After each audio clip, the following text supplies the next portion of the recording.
વડોદરા શહેરની વિશ્વવિખ્યાત the Maharaja Sayajirao University of બરોડાની હેડ ઓફિસ ખાતે આજે પોલિટેકનિકલ વિભાગના વિવિધ મુદ્દાઓને લઈને તેમના પ્રશ્નોને લઈને પોલિટેકનિકલ વિભાગના ડીનને આવેદનપત્ર આપી રજૂઆત કરાઈ છે। ટેકનોલોજી ફેકલ્ટીના સંલગ્ન કોલેજોના એસસી એસટી કેટેગરીના વિદ્યાર્થીઓને સ્કોલરશિપ આવેલ નથી, જેથી તેઓ ફી ભરવામાં મુશ્કેલી અનુભવે છે।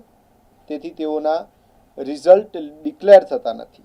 ગવર્મેન્ટ નિયમ મુજબ યુનિવર્સિટી વિદ્યાર્થીઓ પર દબાણ કરી શકે નહીં, તેથી રિઝલ્ટ કાઢવામાં વિદ્યાર્થીઓને મુશ્કેલી પડે છે અને સમરસ હોસ્ટેલ રજિસ્ટ્રેશનની છેલ્લી તારીખ નજીક છે। ટેકનોલોજી ફેકલ્ટીની સંલગ્ન એસએફઆઈ કોલેજમાં હાલની ફીનું માળખું એવું છે કે કુલ ફીના અંદાજે 90% ભાગ કોલેજ ફી તરીકે અને માત્ર 10% ભાગ ટ્યુશન ફી તરીકે લેવામાં આવે છે। MYSY સ્કોલરશિપ યોજનાનો લાભ માત્ર ટ્યુશન ફી પર જ મળતો હોવાથી વિદ્યાર્થીઓને ખૂબ જ ઓછી શિષ્યવૃત્તિ મળે છે। તેથી અમારી વિનંતી છે, વિદ્યાર્થીઓએ જણાવ્યું છે કે તેથી અમારી વિનંતી છે કે હાલનું ફી સ્ટ્રક્ચર બદલીને ટ્યુશન ફીનો હિસ્સો કુલ ફીના આશરે 90% તથા કોલેજ ફીનો હિસ્સો આશરે 10% કરવામાં આવે, જેથી MYSY સ્કોલરશિપનો યોગ્ય લાભ વિદ્યાર્થીઓને મળી શકે અને તેમના પર આર્થિક બોજ ઘટી શકે। મહારાજા સયાજીરાવ યુનિવર્સિટી તથા ટેકનોલોજી ફેકલ્ટીમાં ગયા શૈક્ષણિક વર્ષથી NEP મુજબ ડિટેઇન પોલિસીમાં રાહત આપવામાં આવી હતી, જેના કારણે ગોલ્ડન એટીકેટી ધરાવતા અનેક વિદ્યાર્થીઓને તેમનું શૈક્ષણિક વર્ષ બગાડ્યા વિના આગામી વર્ષમાં અભ્યાસ ચાલુ રાખવાની તક આપવામાં આવી હતી।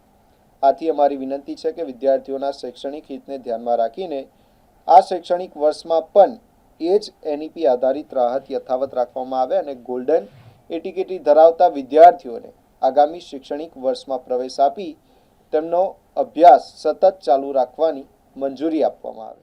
આજે ટેકનોલોજી ફેકલ્ટીના બે મહત્વના મુદ્દા અને એક યુનિવર્સિટી લેવલનો એક મહત્વનો મુદ્દો, જેમાં પ્રથમ મુદ્દો છે કે જે ટેકનોલોજી ફેકલ્ટીના જે સેલ્ફ ફાઇનાન્સના જે વિદ્યાર્થીઓ છે જેમની ફીસ 1,05,000 થી 1,07,000 રૂપિયા છે, એવા SC અને ST કેટેગરીના જે વિદ્યાર્થીઓ છે એમને રિઝલ્ટ ડિક્લેર કરવામાં આવ્યું નથી। હવે એ લોકોને રિઝલ્ટ ડિક્લેર કેમ નથી કરવામાં આવ્યું? કારણ કે એ લોકોએ ફીસ નથી ભરી। ફીસ એ લોકોએ ત્યારે નથી ભરી જ્યારે એ લોકોને સ્કોલરશિપ નથી આવી। હવે ગુજરાત ગવર્મેન્ટનો એવો નિયમ છે કે જ્યાં સુધી સ્કોલરશિપ એ લોકોના ખાતામાં SC STના વિદ્યાર્થીઓના અંદર આવે નહીં ત્યાં સુધી યુનિવર્સિટી કે ફેકલ્ટી એ લોકો પર ફીસ ભરવા માટે દબાણ કરી શકે નહીં। પરંતુ રિઝલ્ટ ડિક્લેર ના કરીને યુનિવર્સિટી વિદ્યાર્થીઓ પર એક જાતનું દબાણ બનાવી રહી છે। સમરસ હોસ્ટેલના જે વિદ્યાર્થીઓ છે એમાં જે આ સેલ્ફ ફાઇનાન્સના જે 10 થી 15 વિદ્યાર્થીઓ છે એ લોકોને રિઝલ્ટ અપલોડ કરવું પડે છે, કારણ કે એ લોકોને ન્યૂ રજિસ્ટ્રેશન સ્ટાર્ટ થઈ ગયા છે। આવતીકાલે એનો છેલ્લો દિવસ છે, એટલે અમે અહીંયા હેડ ઓફિસ પર રજૂઆત કરી છે કે તાત્કાલિક ધોરણે જે 10 થી 15 વિદ્યાર્થીઓ છે એ લોકોનું રિઝલ્ટ તાત્કાલિક ધોરણે ડિક્લેર કરે। બીજો મુદ્દો અમારો એવો છે જે સેલ્ફ ફાઇનાન્સના જે વિદ્યાર્થીઓ છે એમાં જે એ લોકોને MYSYની સ્કોલરશિપ ગવર્મેન્ટ થ્રુ મળે છે, ત્યારબાદ TFWSના જે વિદ્યાર્થીઓ TFWSના વિદ્યાર્થીઓ એવા હોય છે કે જે ગુજરાતમાં જે સૌથી હોશિયાર વિદ્યાર્થીઓ હોય છે અને જેમની ઇન્કમ 6 થી 8 લાખથી ઓછી હોય છે, મતલબ જે ગરીબ વિદ્યાર્થીઓ હોય છે, તો તે લોકોને અહીંયા MS યુનિવર્સિટીમાં એમના ભણતરના બેઝડ ઉપર અહીંયા એડમિશન મળ્યું છે। તો એવા વિદ્યાર્થીઓને 1,05,000 રૂપિયા પૂરેપૂરી ફી ભરવી પડે છે। એ લોકોને ખાલી 10 થી 15,000 રૂપિયા જે ટ્યુશન ફી છે એ માફ થાય છે, જ્યારે ગુજરાતની તમામ ગ્રાન્ટીનેડ કોલેજમાં 90% ટ્યુશન ફી હોય છે અને 90% ટ્યુશન ફી એ લોકોને માફ કરવામાં આવે છે। પરંતુ MS યુનિવર્સિટીના અંદર ખાલી 10% ટ્યુશન ફી છે, જેને વધારવા માટે, જેને વધારીને 85 થી 90% કરવા માટે અહીંયા અમે લોકોએ અહીંયા આવેદન આપેલું છે। ત્યારબાદ ત્રીજો મુદ્દો અમારો એવો છે કે ન્યૂ એજ્યુકેશન પોલિસી જે આવી હતી એના માટે જે ગોલ્ડન કેટી મતલબ જે ફર્સ્ટ યરમાં કેટી હોય તો થર્ડ યરમાં એન્ટ્રી નથી અને સેકન્ડ યરમાં કેટી હોય તો એ લોકોને ફોર્થ યરમાં એન્ટ્રી નથી મળતી।